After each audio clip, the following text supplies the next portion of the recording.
میں شیخ سید حاضر ہوں علم و آگہی کے سفر کے ساتھ ریڈیو FM 105 پر۔ میرے ساتھ ہیں سدرا احمد اور زہرا سومجی۔ سامعین، میں آپ کو 2 ہفتے پہلے لے جانا چاہتا ہوں جب علم و آگہی کے سفر میں ہم کتوں کے بارے میں بات کر رہے تھے اور ہم بتا رہے تھے کتا کتنا وفادار جانور ہوتا ہے اور کتنے قسم کے کتے دنیا میں گھوم رہے ہیں اور وہ کیا کیا کر رہے ہیں۔ اس سلسلے میں مجھے ایک پیغام موصول ہوا ہے، ہمارے دوست ہیں عرفان احمد خان صاحب، انہوں نے ایک کہانی ہمیں لکھ کے بھیجی ہے جو کہ انہیں کہیں سے ملی ہے، وہ ہم سے شیئر کرنا چاہتے ہیں۔ وہ بتاتے ہیں کہ اس وقت ایک کتاب چھپی ہے، اس کتاب کا نام ہے جینٹل مینس بلڈ اور یہ باربرا ہارلینڈ نے لکھی ہوئی ہے۔ یہ کتاب فرانس میں جو ڈویل مقابلے ہوتے ہیں، ہم یہ بتانا چاہتے ہیں کہ ڈویل مقابلے کیا ہوتے ہیں۔ یہ وہ مقابلے ہوتے ہیں جس میں 2 آدمی لڑ کے فیصلہ کرتے ہیں، جو مر جائے گا وہ ہار جائے گا اور جو زندہ رہے گا وہ زندہ رہے گا۔ تو یہ جو کتاب لکھی گئی ہے ان مقابلوں کے بارے میں لکھی گئی ہے کہ فرانس میں یہ کس طرح سے مقابلے ہوتے تھے اور اس کی کیا ابتدا کیسے ہوئی اور انتہا کیسے ہوئی وغیرہ وغیرہ۔ لیکن اس کتاب میں ایک واقعے کا ذکر ہے جو عرفان احمد خان صاحب نے ہم سے شیئر کیا ہے۔ اس واقعے کے بارے میں بتانا چاہتا ہوں، وہ ایک کتے کے بارے میں ہے۔ وہ یہ بتاتے ہیں کہ سن 1400 میں فرانس میں ایک آدمی تھا جو جرائم پیشہ تھا، جو قتل میں مشہور تھا۔ اس کا نام تھا شوگر میکنور اور اس نے ایک صاحب تھے ایڈی ڈی ماؤنٹ، اس نے قتل کر دیا تھا۔ ایڈی ڈی ماؤنٹ کا قتل اس نے ان کے کتے کے سامنے کیا تھا۔ یہ کتا گرے ہاؤنڈ کتا تھا، بہت ہی وفادار کتا تھا، اور اس آدمی نے جب ان صاحب کا قتل کیا تو جنگل میں قتل کرنے کے بعد ان صاحب کو زمین میں دفن کر دیا۔ یہ کتا یہ سب کچھ دیکھ رہا تھا۔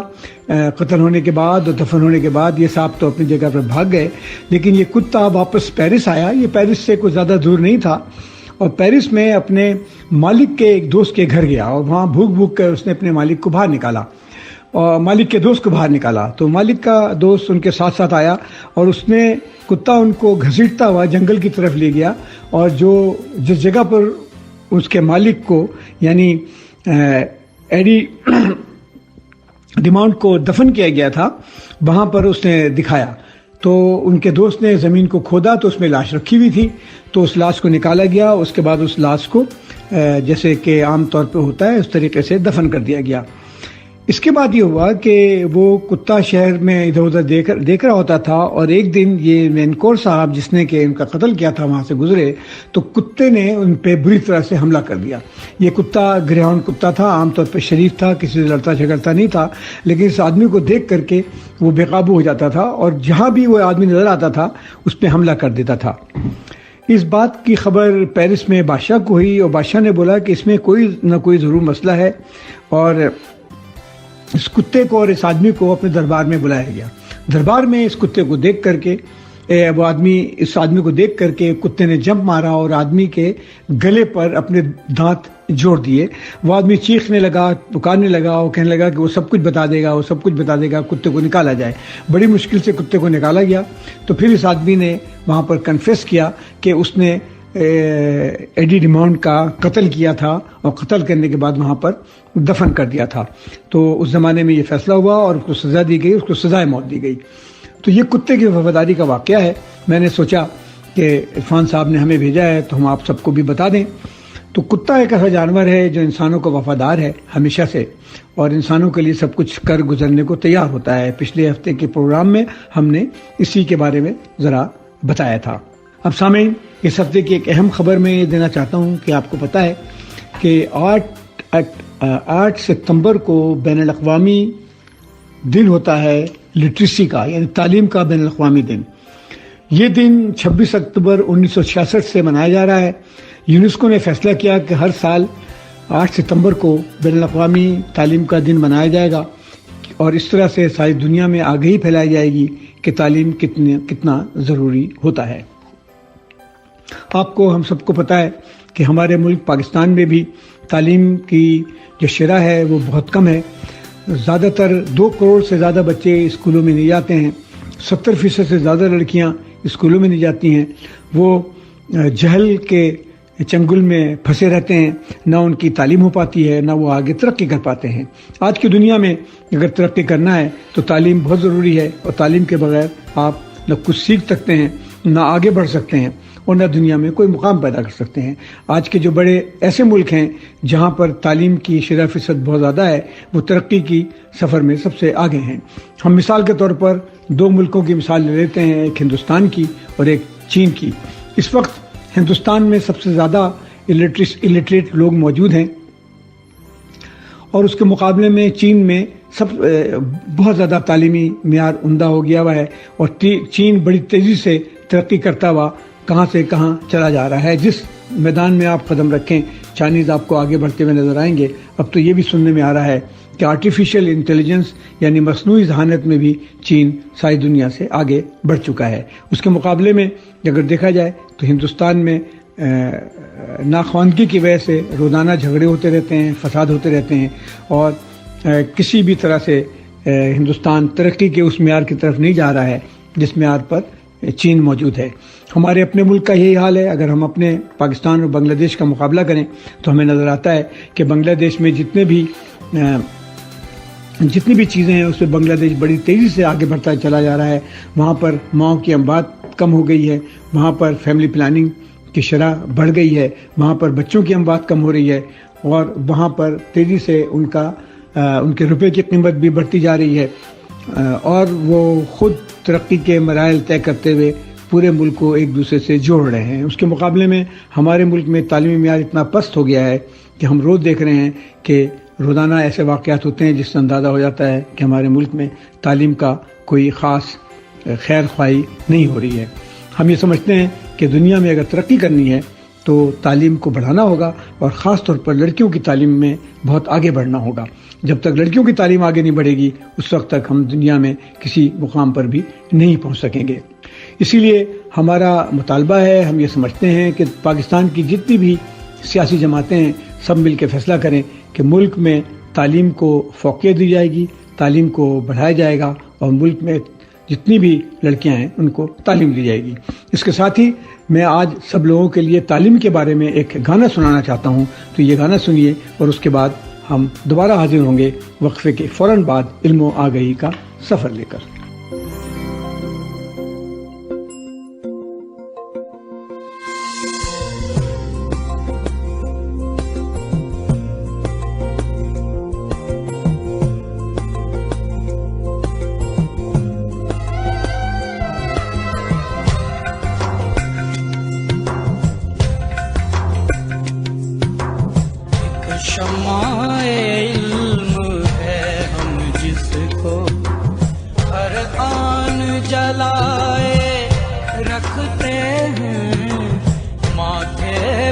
سجائے رکھتے ہر درد بھلائے رکھتے ایک شمع علم ہے ہم جس کو یہ روشنی ایسی روشنی ہے تاریکی جس سے ڈرتی ہے جب کچھ بھی پاس نہ اپنے یہ دولت ساتھ ہی رہتی ہے علم کا زیور وہ زیور جو ہر بچے پر سجتا ہے وہ حرف بہت پاکیزہ ہے